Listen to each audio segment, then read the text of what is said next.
بعض اوقات رشتہ دار اپنی خواہشات کو پورا کرنے کے لیے جو مرنے والا ہے اس کی ساری خواہشات کا بیڑا غرق کر دیتے ہیں۔ جو مرنے والا ہے وہ چاہتا ہے میرا جنازہ سنت کے مطابق ہونا چاہیے، اور سنت دیکھیں یہ مسلم شریف کی حدیث ہے، حضور علیہ الصلوۃ والسلام نے ارشاد فرمایا اسرعوا بالجنازتی، تم اپنے جنازوں میں جلدی کرو، جتنا تیزی سے تم اپنے جنازوں کو دفن کرنے کی طرف لے جا سکتے ہو تم نے اتنی جلدی کر دی ہے، اس لیے کہ جو مر چکا ہے یا وہ نیک آدمی ہوگا اور مرنے کے بعد اس کے لیے خیر لکھی ہوئی ہوگی، تو جلدی سے اسے اپنی خیر تک پہنچا دو، ڈیلے نہ کرو، اور اگر یہ مرنے والا نیک نہیں ہے تو یہ شر ہے، جلدی سے اسے اپنے کندھوں سے اتار دو۔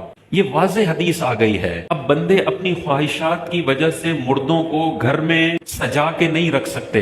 بعض اوقات فجر میں انتقال ہوا تھا جمعرات کو، حضرت کو شوق ہے کہ میں نے اپنے ابا کی نماز جنازہ پڑھنی ہے جمعے کی نماز کے بعد۔ اب کتنا ڈیلے کیا، فجر نکلی، ظہر نکلی، عصر نکلی، مغرب نکلی، عشاء نکلی، اگلے دن کی فجر نکلی اور اگلے دن کی ظہر۔ یہ ابا جی اگر ابھی زندہ ہو جائیں تو بیٹے کے منہ پہ 2 تھپڑ لگائیں گے کہ مجھے جمعہ نہیں چاہیے، حضور نے فرمایا ہے کہ جلدی نماز جنازہ پڑھو۔ 26 تاریخ کو انتقال ہوا ہے تو بیٹوں کی خواہش ہے کہ لیلۃ القدر مل جائے میرے ابا کو، 6 نمازوں کا ڈیلے کر کے نماز جنازہ پڑھ رہے ہیں۔ بھائی یہ کوئی طریقہ تھوڑی ہے کہ ہم جان بوجھ کے ابا جی کو شب قدر تک پہنچا دیں، پھر تو سرد خانوں میں رکھ دیں 6 مہینے کے لیے، اور شب قدر والے دن نماز جنازہ پڑھ لی جائے۔ تو اپنی طرف سے ہمیں شریعت نہیں بنانی چاہیے، ہمیں دیکھنا چاہیے حدیث کیا کہہ رہی ہے۔ حدیث کہتی ہے بندہ مر جائے اب تم نے ساری شرعی رسومات کا سلسلہ شروع کر دینا ہے، غسل دو، کفن دو، اس کے بعد نماز جنازہ پڑھ کے فوراً دفنانے والی صورت ہونی چاہیے۔ اب اس میں جو ظلم ہوتا ہے، بیٹا امریکہ میں رہتا ہے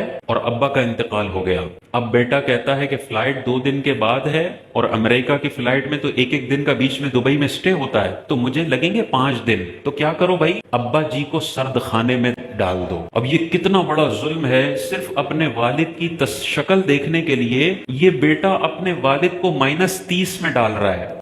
حضور علیہ السلام نے ارشاد فرمایا جب تم کسی قبر پر پیر رکھتے ہو تو اندر مردے کو تکلیف ہوتی ہے۔ حضور نے ارشاد فرمایا جیسے زندوں کو تکلیف ہوتی ہے مرنے کے بعد بھی اگر کسی کی ہڈی توڑی جائے اس کو ویسی ہی تکلیف ہوتی ہے۔ تو خود بندہ جا کے دیکھے -30 میں 15 منٹ کے اندر کلفی جم جائے گی اور اللہ کی پناہ مانگتے ہوئے باہر نکلے گا۔ صرف شکل کی رسم پوری کرنے کے لیے بندہ اپنے ابا کو -30 میں ڈال دے، یہ بہت ظلم ہے۔ تو یہ مطالبہ نہیں ہے کہ سارے بیٹوں کو ہونا چاہیے، مطالبہ یہ ہے کہ ابا کو تکلیف دیے بغیر تدفین کر دینی چاہیے۔ تو اسی میں عافیت ہے۔